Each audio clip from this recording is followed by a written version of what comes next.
This song's called Alice's Restaurant. It's about Alice and the restaurant. But Alice's Restaurant is not the name of the restaurant, that's just the name of the song. And that's why I called the song Alice's Restaurant.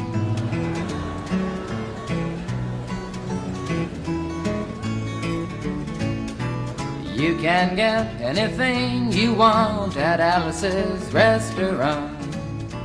You can get anything you want at Alice's Restaurant. Walk right in, it's around the back, just a half a mile from the railroad track. And you can get anything you want at Alice's Restaurant. Now it all started 2 Thanksgivings ago. It was on 2 years ago on Thanksgiving when my friend and I went up to visit Alice at the restaurant. But Alice doesn't live in the restaurant. She lives in the church nearby the restaurant in the bell tower with her husband Ray and Facha the dog. And living in the bell tower like that, they got a lot of room downstairs where the pews used to be. And having all that room, seeing as how they took out all the pews, they decided that they didn't have to take out their garbage for a long time. We got up there, we found all the garbage in there, and we decided it'd be a friendly gesture for us to take the garbage down to the city dump. So we took the half a ton of garbage, put it in the back of a red VW microbus, took shovels and rakes and implements of destruction, and headed on toward the city dump. Well, we got there, and there's a big sign and a chain across the dump saying closed on Thanksgiving, and we had never heard of a dump closed on Thanksgiving before, and with tears in our eyes we drove off into the sunset looking for another place to put the garbage. We didn't find one till we came to a side road, and off the side of the side road was another 15-foot cliff, and at the bottom of the cliff was another pile of garbage. And we decided that one big pile was better than 2 little piles, and rather than bring that one up, we decided to throw ours down. That's what we did. Drove back to the church, had a Thanksgiving dinner that couldn't be beat, went to sleep and didn't get up until the next morning when we got a phone call from Officer Obie.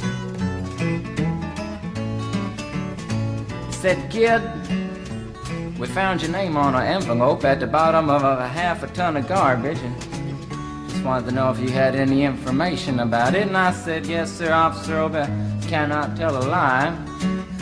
I put that envelope under that garbage." After speaking to Obie for about 45 minutes on the telephone, we finally arrived at the truth of the matter and said that we had to go down and pick up the garbage, and also had to go down and speak to him at the police officer station. So we got in a red VW microbus with the shovels and rakes and implements of destruction, headed on toward the police officer station. Now, friends, there was only 1 or 2 things that Obie could have done at the police station, and the first was that he could have given us a medal for being so brave and honest on the telephone, which wasn't very likely, and we didn't expect it. Another thing was that he could have bawled us out and told us never to be seen driving garbage around the vicinity again, which is what we expected. But when we got to the police officer station, there was a third possibility that we hadn't even counted upon, and we was both immediately arrested, handcuffed. And I said, "Obie, I don't think I can pick up the garbage with these handcuffs on." He said, "Shut up, kid. Get in the back of the patrol car," and that's what we did. Sat in the back of the patrol car and drove to the, quote, scene of the crime, unquote.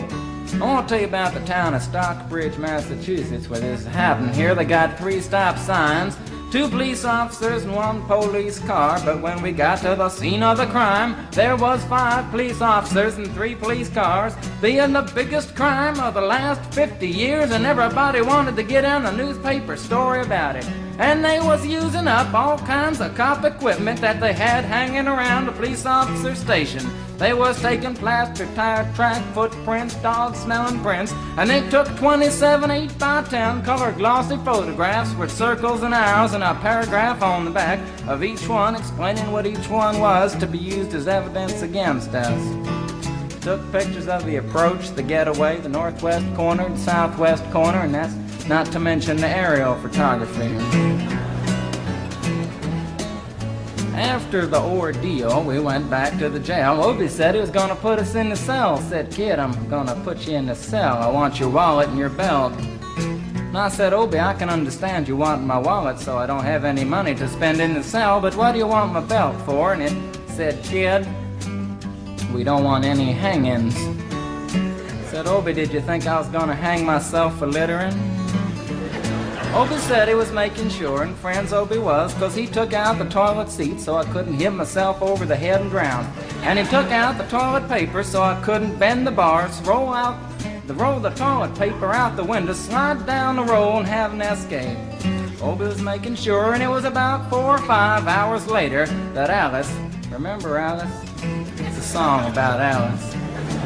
Alice came by and with a few nasty words to Obie on the side, bailed us out of jail. We went back to the church, had another Thanksgiving dinner that couldn't be beat, and didn't get up until the next morning when we all had to go to court. We walked in, sat down. Obie came in with a 27 8x10 colored glossy pictures with the circles and arrows and a paragraph on the back each one. Sat down. Man came in, said, "All rise." We all stood up, and Obie stood up with the 27 8x10 colored glossy pictures, and the judge walked in, sat down with the seeing-eyed dog, and he sat down. We sat down. Obie looked at the seeing-eyed dog. And then the 27 8x10 colored glossy pictures with the circles and arrows and a paragraph on the back of each one, and looked at the seeing-eyed dog. And then the 27 8x10 colored glossy pictures with the circles and arrows and a paragraph on the back of each one, and began to cry, 'cause Obie came to the realization that it was a typical case of American blind justice, and there wasn't nothing he could do about it. And the judge wasn't going to look at the 27 8x10 colored glossy pictures with the circles and arrows and a paragraph on the back of each one, explaining what each one was to be used as evidence against us. And we was fined $50 and had to pick up the garbage in the snow, but that's not what I came to tell you about. Came to talk about the draft. We got a building down New York City. It's called Whitehall Street, where you walk in and you get injected, inspected, detected, infected, neglected, and selected.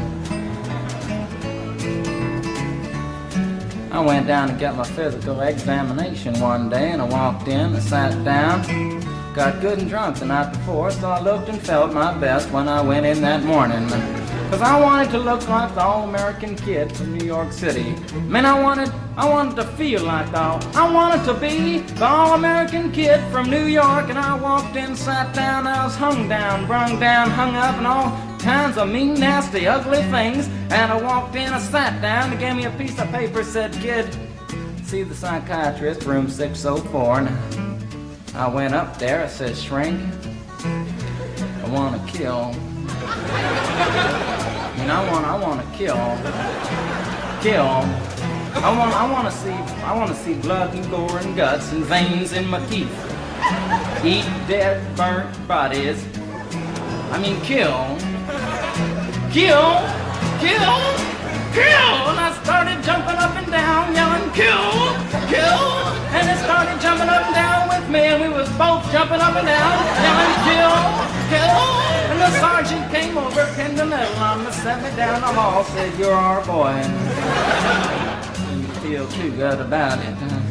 Proceeded on down the hall, getting more injections, inspections, detections, neglections, and all kinds of stuff that they was doing to me at the thing there. And I was there for 2 hours, 3 hours, 4 hours. I was there for a long time, going through all kinds of mean, nasty, ugly things, and I was just having a tough time there. And they was inspecting, injecting every single part of me, and they wasn't leaving no part untouched.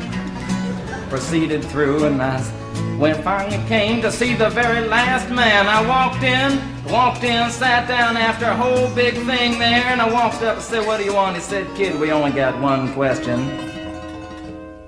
Have you ever been arrested?" And I proceeded to tell him the story of Alice's Restaurant Massacre with full orchestration and 5-part harmony and stuff like that, and then all the phenomena. Stopped me right there and said, "Kid, did you ever go to court?" I proceeded to tell him the story of the 27 8x10 colored glossy pictures with the circles and arrows and a paragraph on the back of each one. It stopped me right there and said, "Kid, I want you to go over and sit down on that bench that says Group W. Now, kid."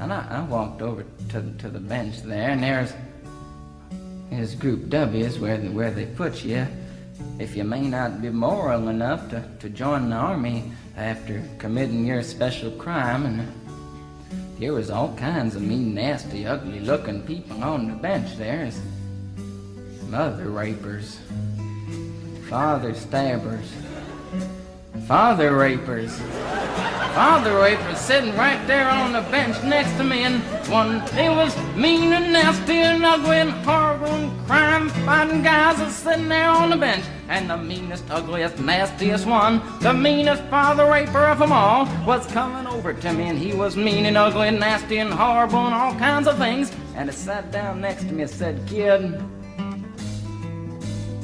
what'd you get?" I said, "I didn't get nothing. I had to pay $50 and pick up the garbage." He said, "What were you arrested for, kid?" And I said, "Littering." And they all moved away from me on the bench there, and the hairy eyeball and all kinds of mean, nasty things, till I said, "And creating a nuisance," and they all came back, shook my hand, and we had a great time on the bench talking about crime, mother stabbing, father raping, all kinds of groovy things that we was talking about on the bench.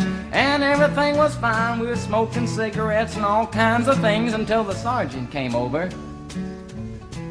had some paper in his hand, held it up and said, "Kids, this piece of paper's got 47 words, 37 sentences, 58 words. We want to know details of the crime, time, the crime, and that kind of thing. Got to say, pretend to about the crime, want to know the rest of the officer's name, and that kind of thing you got to say." And it talked for 45 minutes, and nobody understood a word that he said, but we had fun filling out the forms and playing with the pencils on the bench there. And I filled out the massacre with the 4-part harmony and wrote it down there just like it was, and everything was fine. And I put down a pencil and I turned over the piece of paper, and there on the other side, in the middle of the other side, away from everything else on the other side, in parentheses, capital letters, quotated, read the following words: "Kid, you rehabilitated yourself." I went over to the sergeant and said, "Sergeant, you've got a lot of damn gall to ask me if I've rehabilitated myself. I'm sitting here on the bench. I'm sitting here on the Group W bench because you want to know if I'm moral enough to join the army, burn women, kids' houses, and villages after being a litter bug." He looked at me and said, "Kid, you don't like your kind. And we're going to send your fingerprints off to Washington, and friends, somewhere in Washington, enshrined in some little folder, is a study in black and white of my fingerprints. And the only reason I'm singing you the song now is because you may know somebody in a similar situation. Or you may be in a similar situation, and if you're in a situation like that, there's only one thing you can do, is walk into the shrink wherever you are. Just walk in and say, 'Shrink, you can get anything you want at Alice's restaurant,' and walk out. You know, if just one person does it, they may think he's really sick and they won't take him. And if two people do it in harmony, they think they're both faggots and they won't take either of them. And if 3 people do it. 3, can you imagine 3 people walking in, singing a bar, Alice's restaurant, and walking out? They may think it's an organization. And can you imagine 50 people a day? I said 50 people a day walking in, singing a bar, Alice's restaurant, and walking out. And friends, they may think it's a movement. And that's what it is. The Alice's Restaurant Anti-Massacre movement. And all you gotta do to join is to sing it the next time it comes around on the guitar. With feeling. So we'll wait till it comes around on the guitar here. Sing it when it does.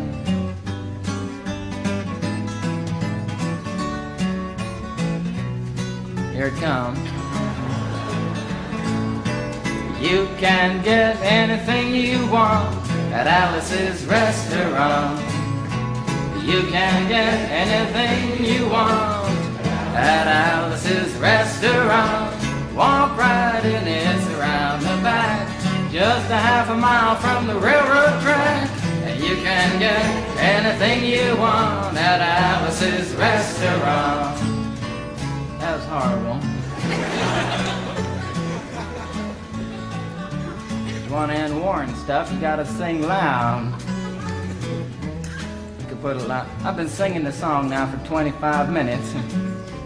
I could sing it for another 25 minutes. I'm not proud. Or tired. So we'll wait till it comes around again, and this time with 4-part harmony and feeling. We're just waiting for it to come around is what we're doing.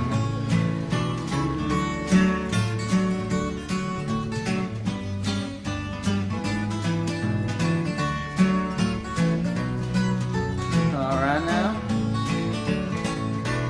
You can get anything you want at Alice's Restaurant. Excepting Alice. You can get anything you want at Alice's Restaurant. So walk right in, it's around the back, just a half a mile from the railroad track.